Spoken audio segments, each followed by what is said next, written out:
Tuition fees देने में कभी कंजूसी नहीं करनी चाहिए दोस्तों।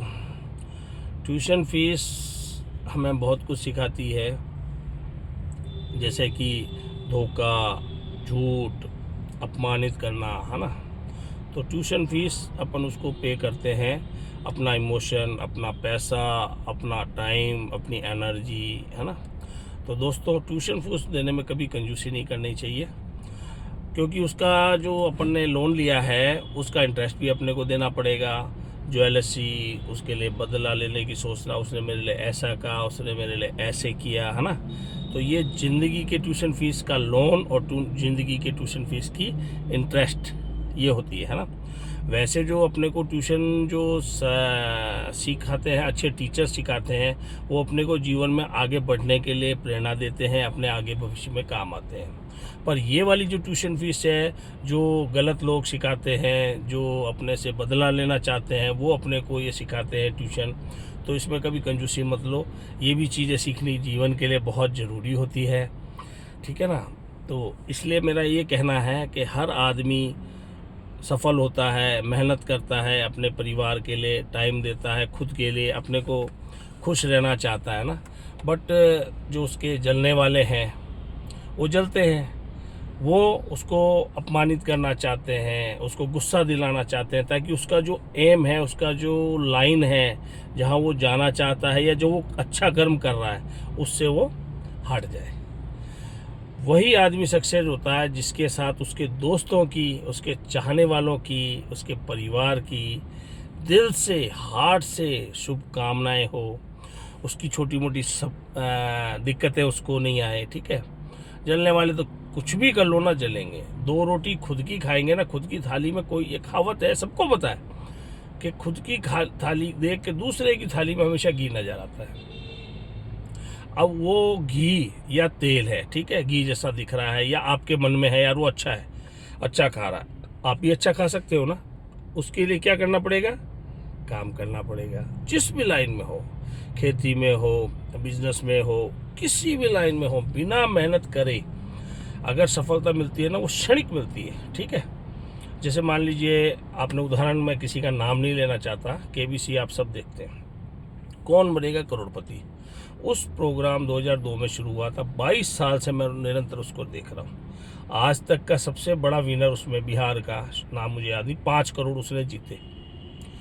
अचानक पैसा आया, उसने सही सवालों के जवाब दिए, इतनी अच्छी स्टेज पे पहुंचा। अगर वो वहाँ से गलत जवाब दे देता तो 6,40,000 रुपये आ जाता। उसने इतना बड़ा निर्णय, उसके ऊपर लक्ष्मी का पूरा आशीर्वाद था कि भाई ये जीवन में कुछ करे। बिहार जैसे ज़िले में जहाँ लोग कहते हैं इतने अच्छे टैलेंट छुपे हुए, इतने अच्छे टैलेंट छुपे हुए कि इसकी बात, बचपन से बंदा पढ़ाई में ही लगा हुआ है। या तो खेती बाड़ी करा लो, या मेहनत मजदूरी करा लो, नहीं तो पढ़ाई में। उसके पास जब पैसा आया ना, उसकी मति फिर गई। जब पैसा आता है ना अचानक, बिना मेहनत किए, मेहनत तो खैर उसने की, पर कितनी देर, 1 घंटा 2 घंटा, उसकी जो पढ़ाई, उसकी जनरल नॉलेज से उसने पैसा कमाया। पैसा आ गया, साथ साथ अपने साथ गलत सलाह ले आया। किसी ने कहा यार तू फ्लैट ले ले, उसने फ्लैट ले लिया, गाड़ी ले ली, है ना। यार ये बिजनेस कर, देखा उसने दूसरे में, यार ये जल्दी शेयर मार्केट, या कोई भी किसी भी चीज़ में जिसमें पैसा डालते ही तेज़ी से बढ़ता है, मनी ग्रोइंग, जिसमें जितना फास्ट बिना मेहनत किए पैसा आएगा ना, उसमें रिस्क उतनी ज़्यादा होगी। नॉलेज था नहीं, पारिवारिक पृष्ठभूमि व्यवसाय वाली थी नहीं, वो बंदा इस कदर उस पैसे को संभाल नहीं पाया, और वो एकदम निराश हो गया, एकदम वापस उसी लाइन पे आ गया जो पहले था। यानी पहले ट्यूशन पढ़ाता था, या जो भी नौकरी करता था कहीं पे, वापस उसको वो करनी पड़ी। क्यों? लक्ष्मी उसके लिखी भी नहीं थी। लक्ष्मी एक ऐसी बुआ है, मेरा सोचना है, हो सकता है गलत हो, लक्ष्मी बुआ है, वो उसी घर में टिकेगी जहाँ फूफा जी मजबूत हो, यानी कि उस बुआ की कदर हो, ठीक है। लक्ष्मी पर्दे में रहे। थोड़ा सा पैसा आते ही आदमी घमंड, और उसमें इतना बावला हो जाता है, उसको होश नहीं रहता किससे बात कर रहा है, क्या बात कर रहा है। क्यों? पैसा आया, पैसे का जोर है। यार जो मैंने नॉलेज जो ली है, या मैंने जो देखा है ना, जो खानदानी पैसे वाला है, यानी परदादा, दादा, पापा, और वो जिसने पैसा खानदान से जिसके चलता आया, उसको पैसे की कोई कमी नहीं है, ठीक है। उसमें नम्रता बहुत ज़्यादा होगी, उसको पैसे की कदर होगी, ठीक है। और जिसने एकदम से पैसा बनाया है उसमें प्राउड आ जाएगा, यार ये मेरा कमाया हुआ है, यार ये मैंने ये किया, मेरे पापा ने कुछ नहीं किया, मेरे दादा ने कुछ नहीं किया। यार अगर उन्होंने कुछ नहीं किया होता तुम होते क्या? सबसे बड़ा योगदान तो उनका तुम्हें ज़मीन पे लाने का योगदान उनका है, ठीक है। तो दूसरा उदाहरण अभी केबीसी में रिसेंटली है ना, एक काफ़ी उम्रदराज व्यक्ति हैं, अभी जस्ट लेटेस्ट में, तो फास्टर फिंगर में वो आ गए, 6,40,000 तक उन्होंने जीत लिए पैसे। ब्रेक हुआ, अमिताभ बच्चन जी जैसे सीट पाए, उन्होंने अगला क्वेश्चन पूछा, उससे पहले उन्होंने निवेदन कर दिया कि सर मैं क्विट करना चाहता हूँ।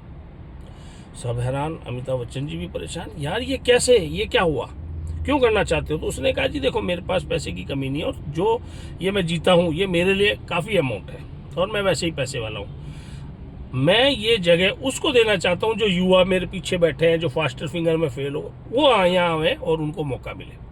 जैसे उन्होंने क्विट किया उसके बाद एक लड़की आई, गरीब घर की लड़की, 3 बहनें, पिताजी ने उनको निकाल दिया, वो तीनों अनाथालय में रह रही। यानी पैसे की किसको जरूरत थी? उन 3 को। अगर ये सीट नहीं छोड़ते क्या उसको मौका मिलता? अब ये बाद की बात है, वो एपिसोड में नहीं देखा है कि वो लड़की कितना कमा पाई नहीं कमा पाई, पर एक ये सीट छोड़ना कि मैं हटूंगा तो युवा को मौका मिलेगा, ये बात हर जगह लागू होती है। जो बिजनेसमैन है अपने जीते जी अपने बेटे की पढ़ाई लिखाई करा के उसको बिजनेस में सेट करके खुद अलग हट जाते हैं, साइड में, उस कंट्रोल रहता है उनके हाथ में, पर डिसीजन उसी को लेने देते हैं। क्यों? नई सोच, नई टेक्नोलॉजी, उसको आगे बढ़ना। उसको पता है पापा ने मुझे 1 रुपया दिया तो मुझे इसको 1.25 रुपया करना है, या एज इट इज़ 1 रुपया 10 पैसे नहीं तो 1 रुपया तो अपने बच्चे को मैं दूं कि दादा ने पोते को दिया।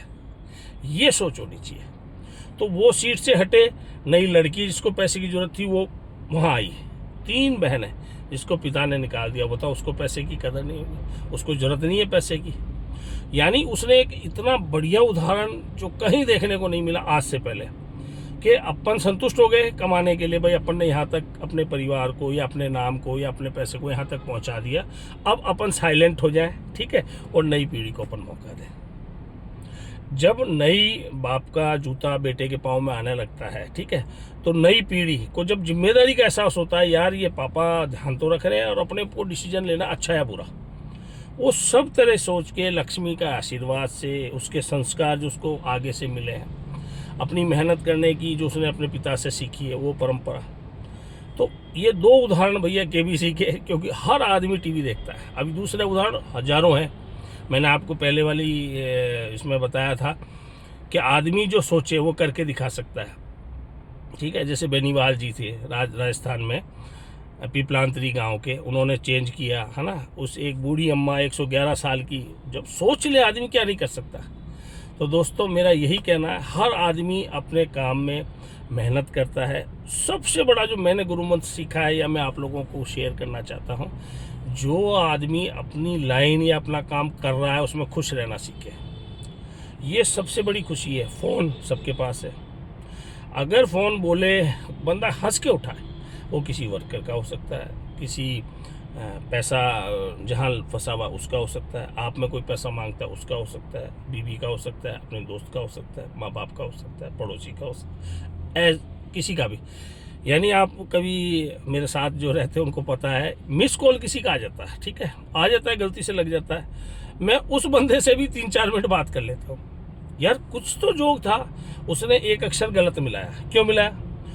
कहीं ना कहीं पिछले ज़माने में उसको और मेरी वार्तालाप अधूरी रह गई, उसको किसी टॉपिक पे बात करनी थी। अब मैंने उससे नमस्ते कर लिया, पूछ लिया कहाँ के, और भैया वो बार बार पूछेगा आप कहाँ से बोले, नंबर आपने मिलाया, फिर मैं मेरे बारे में पूरा बताता हूँ। घर वाले कई बार मैसेज भी कहती है आप बता दे, अरे यार उसने मिस कॉल किया, उसको धन्यवाद दे, उससे बात करें, भाई क्या है, खाना खाया नहीं खाया, तेरे वहाँ मौसम कैसा है, मैं पंजाब से बोल रहा हूँ, है ना, लुधियाना से बोल रहा हूँ। तो इसमें क्या है, किसी ने ईश्वर की प्लानिंग के बिना कोई कुछ नहीं कर सकता, ठीक है। कई जने हर चीज़ के मतलब निकालते हैं, अपने दिमाग से सोचते हैं। यार बिना प्लानिंग, बिना शक्ति के अपने जिसने शरीर में प्राण भरे, सांसें गिनती की लिखी है। एक मैंने एक और नोट की है बात, अदरवाइज नहीं लें उसको। कुत्ता है, वफादार जानवर है ना, बहुत प्यारा कुत्ता है, वो हाँफता है। तो मैंने उसकी जो एज की कैलकुलेशन करी है या देखा, आज तक 16 से 17 साल मैक्सिमम है, ठीक है, हाँफता है, उसकी सांसें जल्दी ख़त्म हो रही है, मेरी एक सोच है। अगर वही जानवर दूसरा हो, बिल्ली है या और भी कोई गाय है, भैंस है, उससे ज़्यादा जीती है। क्यों? वो धीरे धीरे तसल्ली से सांस लेती है। ठीक है, तो सांस अपने लिखी हुई है।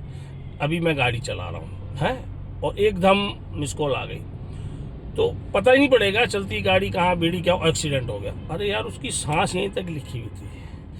और जो एकदम क्विक चला जाता, मेरा ये मानना है, एकदम बिना किसी को तकलीफ दिए, है ना, बिना पैसे खर्च किए हॉस्पिटल में, सीधा चला गया, वो स्वर्ग है परिवार के लिए, खुद के लिए नरक जैसी। मैंने स्टोरियाँ पढ़ी है, कई लोगों को देखा तड़पते हैं, हे भगवान मौत आ जाए। अरे कैसे आ जाएगी मौत यार, जब लिखा होगा तभी मौत आएगी ना। इसलिए एक तो मैंने आपको पहले भी बताया, पेड़ लगाओ। ठीक है, महीने में नहीं, 6 महीने में नहीं, साल में एक पेड़ लगाओ, क्योंकि 21 पेड़ अपने कारण एंड में अपन जलते हैं ना, वहाँ पे भी पेड़ की लकड़ी की ज़रूरत पड़ती है। तो उसके लिए इतना सा कर दो कि भाई अगर मेरे साथ कुछ होता है तो मेरे को इलेक्ट्रिक शवग्रह में मेरा संस्कार किया जाए, पेड़ की लकड़ी बचे। क्यों? मैंने पेड़ लगाए नहीं। इस चीज़ को सोचते हुए, क्यों हो सकता है उस समय कैसी परिस्थिति हो, क्या हो, लकड़ियों की ज़रूरत पड़े। ठीक है, तो मैं कम से कम मेरे जीवन में, अब आज से पहले मैंने ये चीज़ नहीं बताया था कि मैंने 21 पेड़ों की बलिदान देना है, मेरे कारण होगा, तो मैं 21 पेड़ तो लगाऊं। 52 मेरी एज है, तो मैं 21 पेड़ का टारगेट लेता हूँ। जल्दी पूरा करने के लिए 1 की जगह 2 लगाऊंगा हर बर्थडे पे। ठीक है, तो इसलिए दोस्तों ज़्यादा समय नहीं लेता हूँ, और हमेशा मेरे दिमाग में कुछ सबके आता है, कोई कुछ कह नहीं पाता, शर्म के अंदर रह जाता है, यार मैं नहीं कह पाऊँगा, है, मैं अगर ऐसा बोलूँगा तो लोग क्या सोचेंगे। मैं नहीं बोलूँगा तो भी सोचेंगे लोग मेरे बारे में, अच्छा सोचे बुरा सोचे। ठीक है, अगर कोई मुझे ये बता दे कि यार दिलीप तेरे में ये गलती है, तेरी ये कमी है, कि तू एकदम गुस्सा हो जाता है, सब जने बताते हैं, मैं बहुत कंट्रोल करने की कोशिश करता हूँ। अब जाके वो चीज़ आई है। मैंने एक डॉगी पाला है, उसने मेरा गुस्सा, जब से पाला 2 साल में मेरा गुस्सा, मिसेज वगैरह कहती हैं कि आपका गुस्सा काफ़ी कम हुआ। उसका एक प्यार, मैं इतना थका हुआ आता हूँ, वो मेरे पास इतना प्यार से आता है, मेरे से इतना लाड लटाता है जैसे महीनों बाद मिल रहा हूँ। भले वो 2 घंटे हो, भले वो 8 घंटे बाद मेरे से मिल रहा हूँ, मैं सारी थकान भूल जाता हूँ, उससे के साथ खेलता हूँ, उसको वॉक पे ले जाता हूँ, है ना, उससे मतलब मैं, वो मेरे से पूरे दिन की भड़ास निकालता है कि आप कहाँ थे। तो जब उस कुत्ते में इतना प्यार है और वो मेरा गुस्सा शांत कर सकता है, और वाकई में ये चीज़ मैंने भी नोट की है कि मेरे में चेंज हुआ है। और एक छोटी सी बात बताता हूँ मैं, जो इंसान कोई भी पक्षी, कोई भी पशु के प्रति प्रेम करता है ना, या रखता है, उसके लिए कुछ करना चाहता है या उसको प्यार करता है, तो उसके दिल में बहुत प्यार भरा हुआ है। ये मेरी सोच है।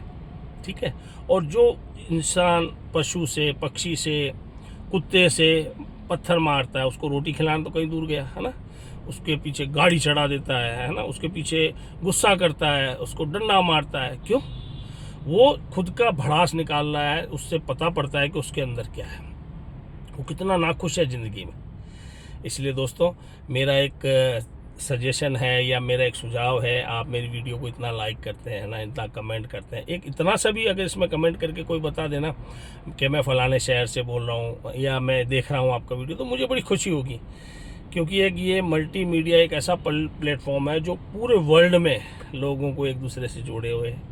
मैं भी जिनके अच्छे लगते हैं मैं उनसे जुड़ा हुआ हूँ, उनके नोटिफिकेशंस आते हैं, मैं उनके वीडियो देखता हूँ, उनको शेयर करता हूँ। ठीक है, उनको सब्सक्राइब करता हूँ, फिर मैं सोचता हूँ यार, उसका इंतज़ार रहता है, यार इस बंदे की मुझे ये वीडियो अच्छी लगती है, इसकी सोच अच्छी है, मैं इसका देखूँ, कुछ सीखूँ।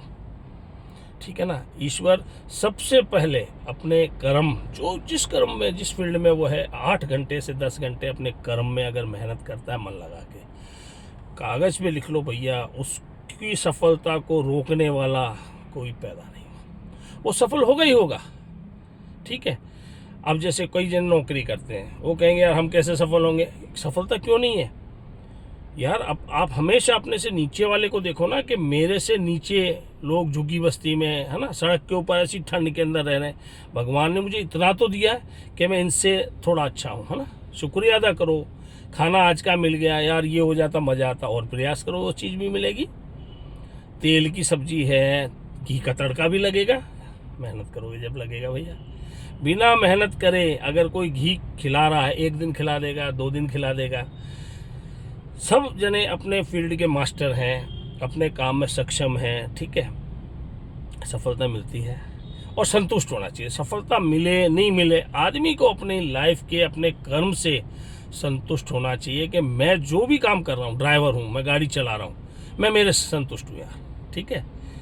ये चीज़ होनी चाहिए। मैं सेठ हूँ, मैं संतुष्ट हूँ, मैं मिडिल क्लास में मेरे को जन्म मिला है, मैं मिडिल क्लास में संतुष्ट हूँ। फ़ोन पे झूठ नहीं बोल रहा, मैं हूँ यहाँ पे लोकल है। कोई पूछे कहाँ है, क्यों, मेरे को डर है, और यार ये पैसे मांगेगा, क्यों, मैंने उसको वादा किया है। उसको फ़ोन करके कह दो यार मैं थोड़ा लेट हूँ, मैं नहीं दे पाया, मेरा पेमेंट नहीं आया, मेरे को तनख्वाह नहीं मिली। झूठ मत बोलो।